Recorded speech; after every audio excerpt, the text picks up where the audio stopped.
One of the hardest things that I've found being a girl in my 20s is finding friends and keeping friends. Young adulthood is a time of so much newness. There is new friendships, new jobs, new relationships, babies, engagements, weddings. So much new stuff is happening as young adults in our 20s.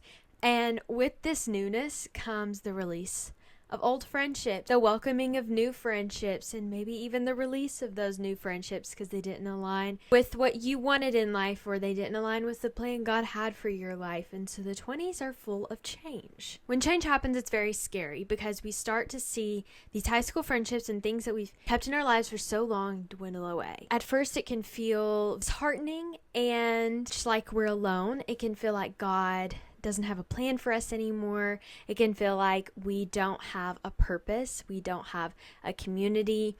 We don't have close-knit people around us in this big change. It can even sometimes go deeper than that. In high school, you might have some wounds that maybe you haven't fully healed from, or maybe in college. And so making friends in your 20s, you have all these insecurities and you're coming into it with this fear that, well, I'm going to not be wanted like I was in my high school friendships, or like I was in my college friendships, or I'm not deserving because I was X, Y, and Z in high school or college. And so there's so many mixed emotions that can come with developing new friendships and keeping new friendships in your 20s. Personally saw that in my life and in my friendships, which I have amazing friendships, so don't get me wrong. I love all my friends and they are so sweet and so nice, and I found a good community.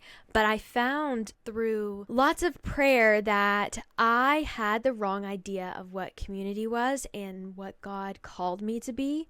And I was placing myself at tables that just weren't for me in hopes that they were, or I was placing myself in situations that probably weren't the best for me, but at least it was somebody to hang out with. And I think a lot of us can relate to that in some aspects, that we put ourselves in these situations with these people that we just simply shouldn't be hanging out with, and God tells us we shouldn't, but at least it's community. And so if you feel like that, I just wanted to tell you guys, I wrote a book called A Note to the One Left Walking in the Grass, and is a note to the girl who is struggling to make friends, whether that is you in high school right now. I have a whole section for you. Whether that's you in college right now, I have a whole section for you. And if it's you in your 20s and you're in adulthood, you're out of college and you're just trying to figure life out, I have a section for you too. For the one who feels so unseen and unloved and feeling like they have to force friendships on other people, feeling like they have to force people to want to hang out with them and talk to them, feeling like they have to somehow insert themselves in a table with a seat that just simply wasn't for them. Or even if you're like me, you pulled up a table and a chair at the end of the table just so that you could have a seat at a place that God never set you a place for. There was a reason there wasn't a seat at that table. There was a reason there wasn't room at that table. And so making room where room did not belong ultimately always ends in heartbreak and sadness. Like I said, if this is you and you are hurting, I wrote this book, A Note to the One Left Walking in the Grass, encouragement for the one overlooked and left behind. I have the early path, which is my high school years, and then I have college years, and then of course I have going into adulthood and how that looks, and healing in all these aspects. I think it's so important to heal from things that have hurt you, whether these people intentionally hurt you or not. It still hurt, and you're allowed to hurt. You're allowed to say it did.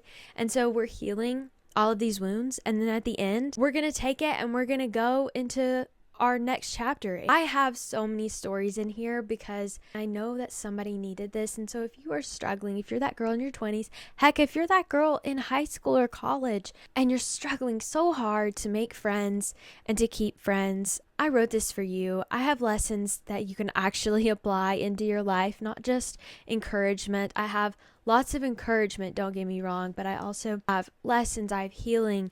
I have journaling prompts. I have reading guides, tools you need to get yourself off the ground. If you don't know me, hi, my name is Taylor. I wrote A Note to the One Left Walking in the Grass. I'm also a Christian mental health coach, Christian coach in general, Christian brain health coach, all those things on the wall.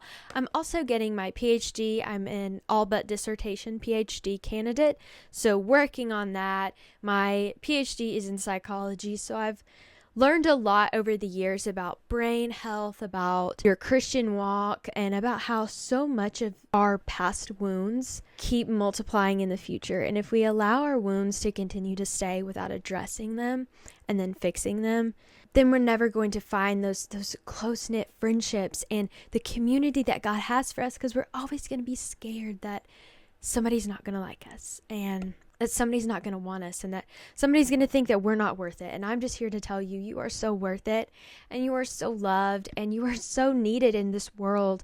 And if this speaks to you and you need this book, I wrote this book for you guys. You can pick it up wherever you get your books. You can pick this up, and I would just love for you to read it, have some encouragement through it, and then comment down below or message me. You know, I'm always up to hear what you thought, or, you know, things that are going on in your life, because I want you guys to know that you have somebody on your side. I want you guys to know that you have somebody in your corner. Not only do you have Jesus in your corner, that's number one. You are not alone because you have Jesus in your corner, but you also have community in your corner, and you have people in your corner that have been there, done that, and want to help you walk out of the grass and get yourself back on that path. And so if this is for you today, I just want you to go pick this up and let me know what you think. I just prayed so heavily over this book. I'd definitely go check this out. Go pick it up. I'm really, really happy about it, that I could encourage everyone who's just feeling so overlooked and left behind and unwanted, because you're always wanted.